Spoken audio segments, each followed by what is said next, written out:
the AXL Advanced Node Pistol Magazine Pouch. Now this pouch is made specifically for the AXL Advanced Eclipse belt. It has a proprietary mounting system made to directly interface with the Eclipse belt.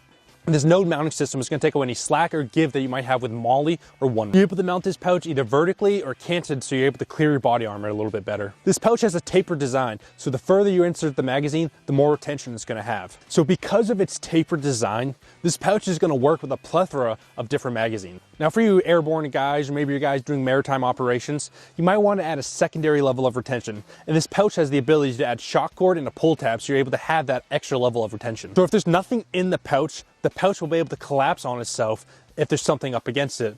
But it's going to retain its shape so that it's easier to re-index your magazine.